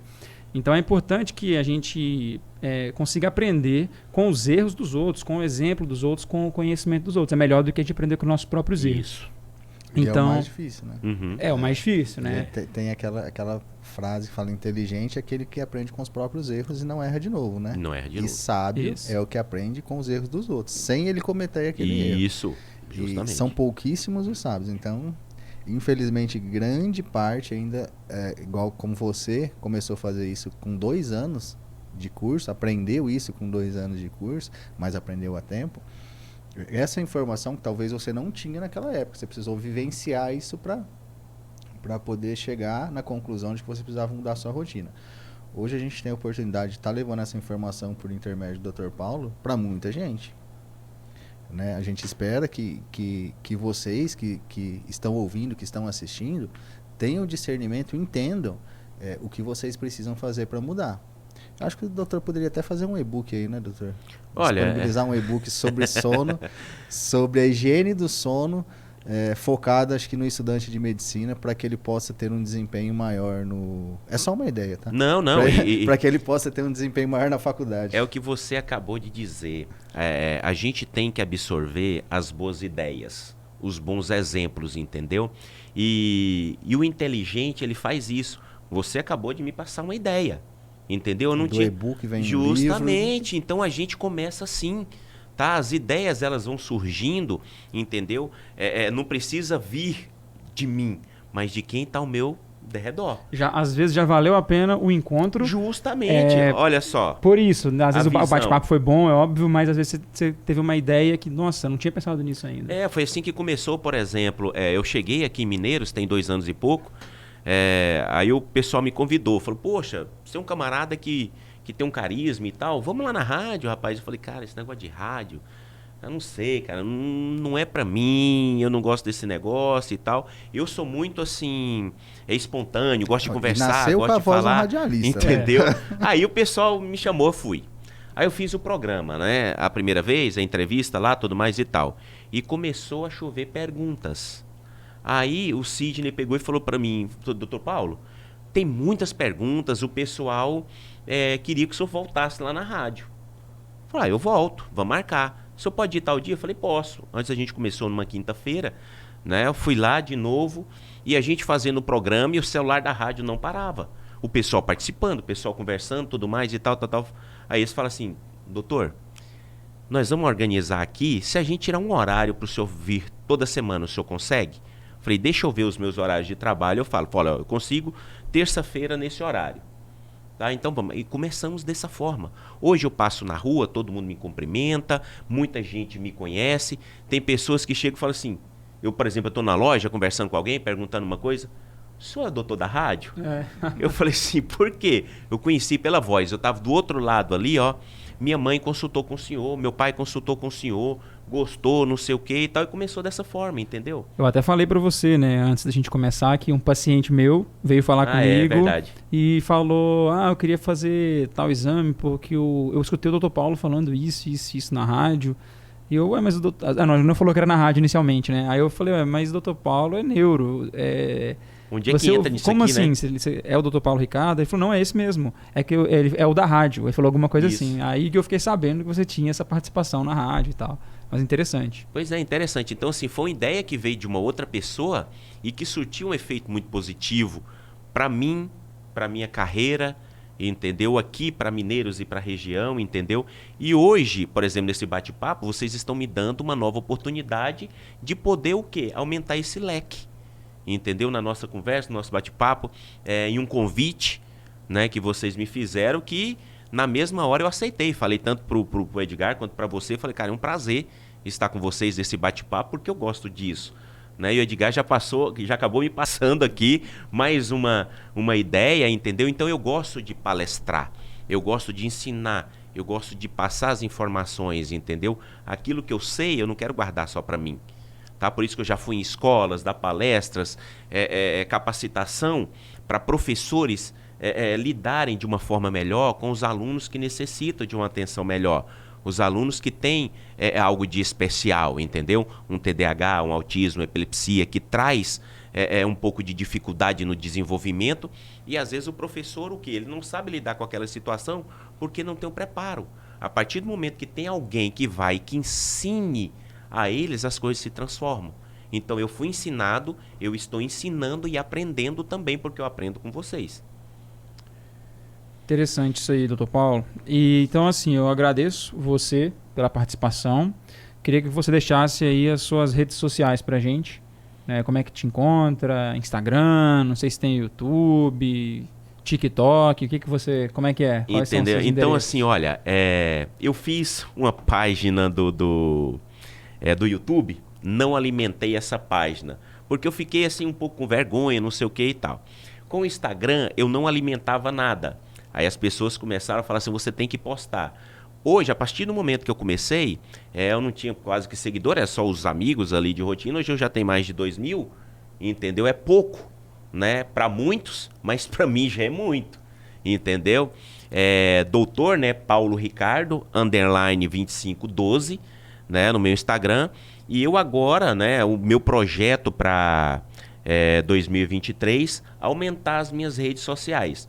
Eu tinha o Facebook, mas um tempo atrás foi hackeado e fizeram um monte de coisa, eu abandonei o Facebook, mas eu quero retomar, fazer uma nova conta, e eu quero, né, alimentar o YouTube, né, e começar a postar mais conteúdos, fazer isso que vocês estão fazendo, trazendo esse tipo de informação para as pessoas, entendeu?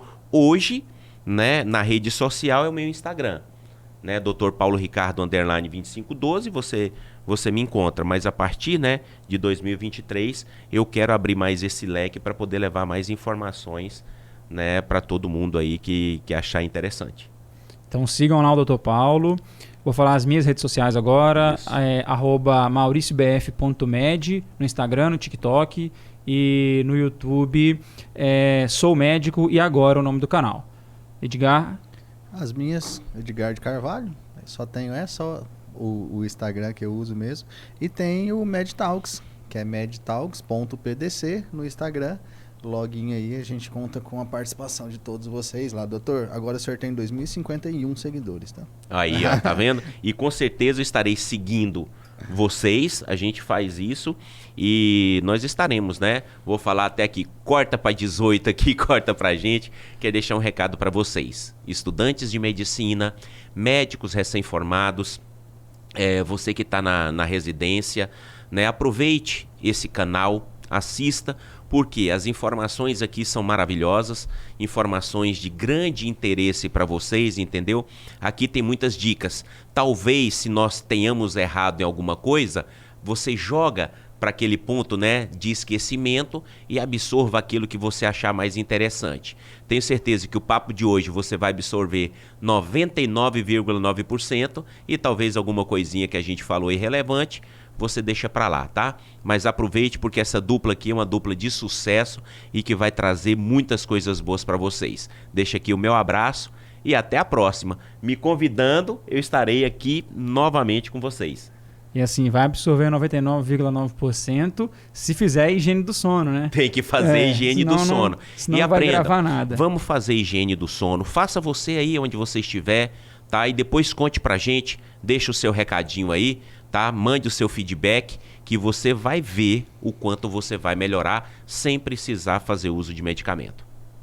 Então, pessoal, curte o vídeo, se inscreve no nosso canal do YouTube, segue a gente nas redes sociais, que a gente vai estar sempre trazendo para vocês aqui informações relevantes para o estudante de medicina, para o médico recém-formado e para quaisquer outras pessoas que se interessem pelo assunto. Um grande abraço e até o nosso próximo episódio.